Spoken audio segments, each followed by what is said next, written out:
안녕하세요. 정쌤의 공부방입니다. 오늘은 엑셀 시계열 두 번째 시간을 가지도록 하겠습니다. 네, 오늘 할 것들입니다. 이산양 확률 분포에 대해 설명을 드릴 건데, 이산양 확률 분포 중에 대표적인 것이 바로 베르누이 분포, 이항 분포, 포화송 분포가 있습니다. 베르누이 분포는 간단히 말씀드리면 이제 한 번 시행하는 거고요. 그리고 이항 분포는 여러 번 시행하는 거고요. 그리고 포화송 분포는 극단적인 이항 분포입니다. 그래서 베르누이 분포부터 이항 분포, 포화성 분포까지 다 연결이 되어 있고요. 그래서 이거에 대해서 간략하게 설명을 드린 다음에 이 분포를 설명하는 데 있어서 가장 중요한 것이 바로 모수이거든요. 그래서 모수에 대해서도 한번 설명을 해보도록 하겠습니다. 네, 동전 던지기 다시 한번 나오게 되는데요. 동전을 던지게 되면 앞면, 뒷면 나올 수 있습니다. 옆면도 나올 수 있겠지만 그건 확률이 굉장히 작기 때문에 저희가 제외한다고 말씀을 드렸죠. 그래서 앞면, 뒷면이 나온다고 했을 때 우리가 만약에 앞면이 나오는 거에 관심이 있다. 그러면 앞면이 나올 확률을 P라고 해볼게요. 자, 그러면 베르누이 분포는요, 두 가지 가능한 경우의 수가 있다라고 했을 때, 그러니까 결과값이 가능한 두 가지가 있다라고 했을 때, 한 번 시행하는 거예요. 그러면은 우리가 앞면이 나오는지 안 나오는지 그걸 알고 싶으면 앞면이 나올 확률만 알면 되겠죠. 그래서 베르누이 분포에서는 요 확률만 알게 되면 이 베르누이 분포를 다 설명할 수 있게 됩니다. 그래서 요게 바로 베르누이 분포에서의 모수가 되는 것입니다. 그러면 이 동전 던지기는 확률이 2분의 1, 2분의 1이잖아요. 그러면 베르누이 분포에서는 확률이 무조건 2분의 1일까요? 네, 그렇지는 않습니다. 그래서 걸려오는 전화 받기 이렇게 한번 예를 들어 볼게요. 이제 뭐 1시간 내에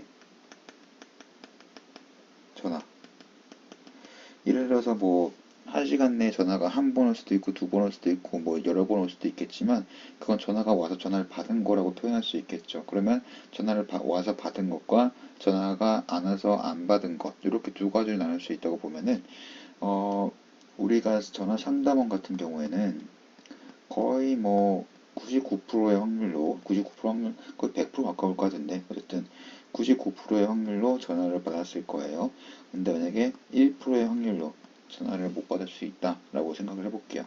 그런데 이제 교류가 좀 활발하지 않으신 분들, 교류가 적으신 분들 같은 경우에는 뭐 1시간 내 전화를 받을 확률이 뭐 40%다. 그리고 안 받을 확률이 60%다. 뭐 이렇게 볼 수도 있겠죠. 즉 아까 제가 말씀드린 것처럼 이 확률이 꼭 2분의 1 필요는 없고요. 확률이 바뀔 수 있습니다. 그렇지만 이 경우도 역시 1시간 내 전화 와서 전화를 받은 경우와 받지 못한 경우 이건 이미 정해져 있기 때문에 그렇다면 전화를 받을 가능성은 몇 퍼센트인가, 즉 확률은 얼마인가, 이 확률만 알게 되면 이 베르누이 분포를 다 설명할 수 있죠. 그래서 역시 이 경우에도 확률이 모수가 된다라고 생각하시면 될 것 같습니다. 네, 이항 분포입니다. 우리가 동전을 두 개 던지는 경우를 한번 생각을 해볼게요. 그러면 아까 저희가 이전 시간에 본 것처럼 앞면이 두 개 나올 수도 있고 앞면이 한 번 나올 수 있고 뒷면이 먼저 나오고 앞면이 나올 수도 있고 뒷면 이렇게 나올 수 있겠죠. 우리가 만약에 X라는 거에 관심인데 X는 뭐냐 이제 앞면에 이 나온 횟수라고 해볼게요. 그러면은 이 헤드는 이제 앞면이 두 번 나온 거잖아요. x가 2인 경우이고 x가 1인 경우이고 이건 x가 1인 경우이고 이건 마지막으로 뒷면 나왔으니까 x가 0인 경우죠. 그러면 이 앞면이 나온 경우를 생각을 해보면 두 번 중에서 두 번 다 앞면이 나온 경우잖아요. 그럼 그거는 이제 2 컨비네이션 2죠.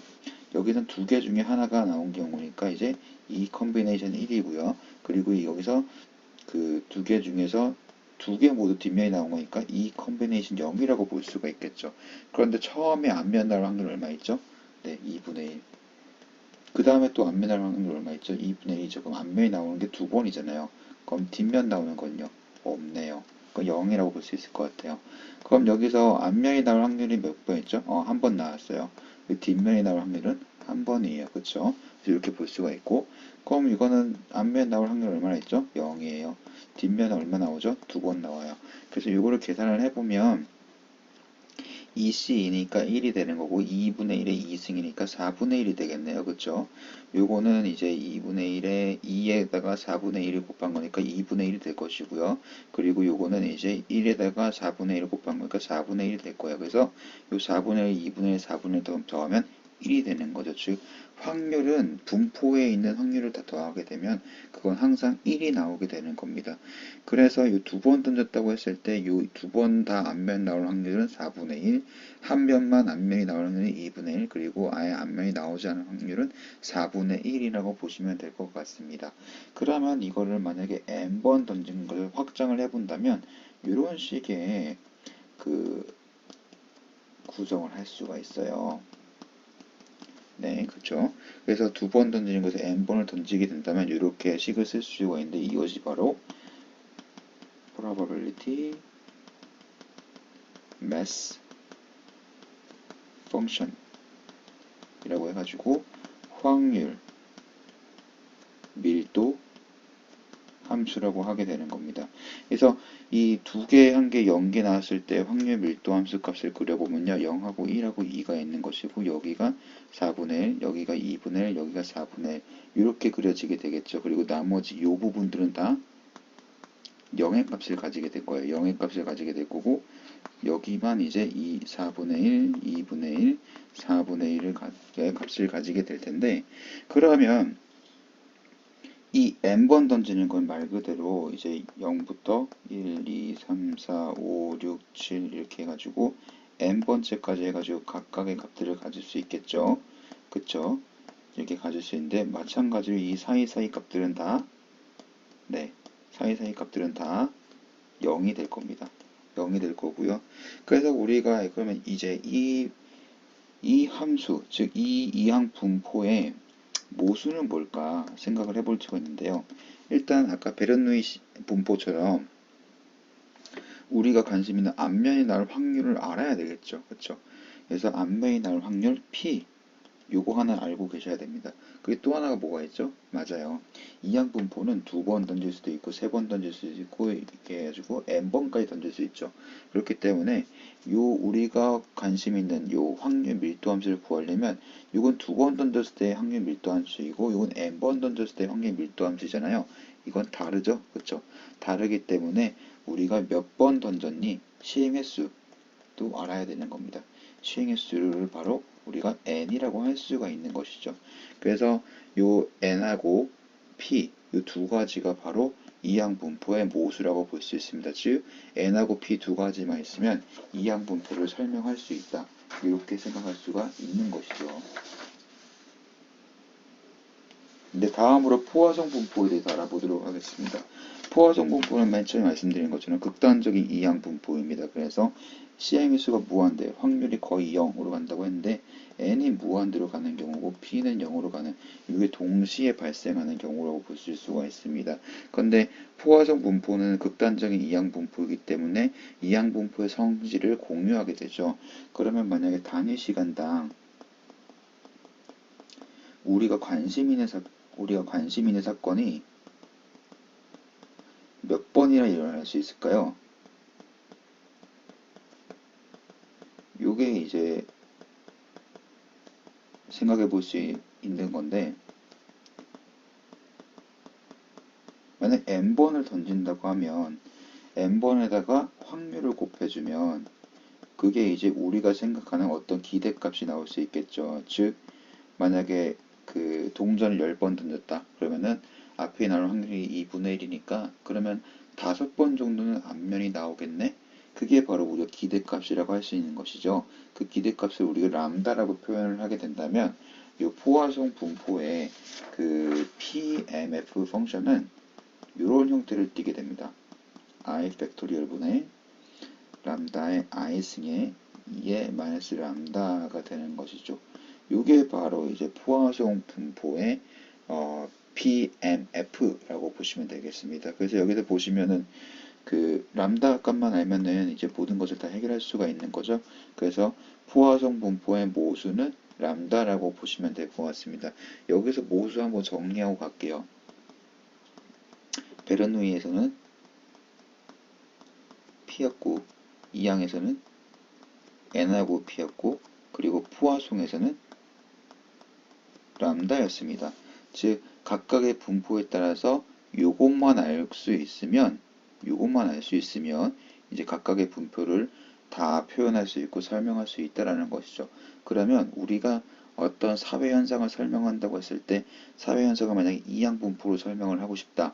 그럼 그 설명 대상이 과연 n이 몇이고 p가 몇인지 이걸 알아야겠죠. 요 n과 p를 알아가는 과정을 바로 추정이라고 합니다. 이건 나중에 또 할 거예요. 근데 미리 말씀을 드리는 거예요. 왜냐하면 이 콩나물 그리듯이 한 번씩 한 번씩 이렇게 용어들에 노출이 돼야지 나중에 들었을 때는 마치 잘 몰라도 자기가 아는 것처럼 느껴지는 거거든요. 친숙하게 만들어 드려야 되기 때문에 먼저 이렇게 말씀을 드린 거예요. 즉, 이게 P도 알고 싶은데, 그럼 P를 어떻게 알아가지? 그 알아가는 과정을 바로 추정이라고 하는 거예요. 내가 지금 관심 있는 게 포화성 분포를 따르는 것 같아. 그럼 포화성 분포를 따른다고 했을 때 이 모수는 뭘까? 이 모수를 알아가는 과정이 바로 추정이라고 보시면 될 것 같습니다. 네, 마지막으로 이제 이산형 확률 분포라고 말씀을 드려버릴게요. 그래서 여기서 서포트가 0이 아닌 지점들이 떨어져 있는 거 확률 질량함수 이렇게 적어놨는데요. 아까 이항 분포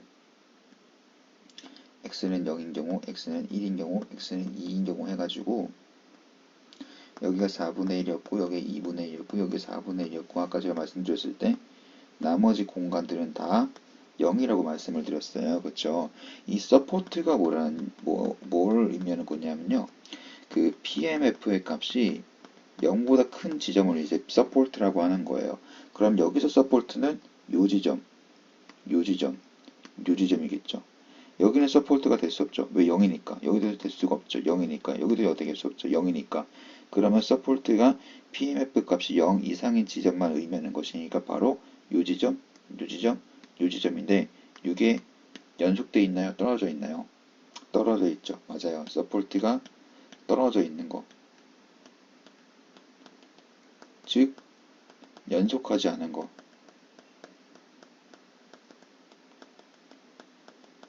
요거를 바로 이산형 확률 분포라고 하는 것입니다.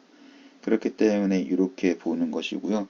이제 다음 시간에 연속형 확률 분포를 할 텐데 제가 학생들을 가르치면서 매년 내지만 매년 틀리는 거 하나 보여드릴게요. 자, 이 연속형 확률 정규 분포예요. 아직 모르셔도 돼요. 다음 시간에 할 거니까 연속형 확률 분포예요. 연속형 확률 분포인데 여기 이거는 이제 연속형 확률 분포일 때는 여기 확률 질량 함수라고 하지 않고 PDF라고 해요. 그 확률 밀도 함수라고 해요. 확률 밀도 함수 이렇게 돼 있어요. 그러면 연속형 확률 분포에서 이 한 점에서의 PDF 값은 0보다 크죠. 그쵸? 한 점에서의 한 점에서의 PDF 값은 0보다 커요. 그럼 이거를 이제 연속형 확률 분포에서는 서포트라고 해요. 0보다 큰 부분을 서포트라고 하니까. 근데 만약에 이 한 점에서의 확률은 어떻게 될까요? 확률도 역시 0보다 클까요? 아니에요, 이거. 아니에요. 연속형 확률 분포에서의 한 점에서의 확률은 항상 0이에요. 네. PDF 값이 0보다 큰 거예요. 어쨌든 PDF 값이 0보다 크니까 그걸 서포트라고 한다고 했죠. 그럼 여기도 서포트 해가지고 서포트가 연속이 돼 있죠. 그래서 연속형 확률 분포라고 하는 것입니다. 네, 오늘 이것으로 해가지고 이산형 확률 분포에 대한 설명을 마치도록 하겠습니다. 감사합니다.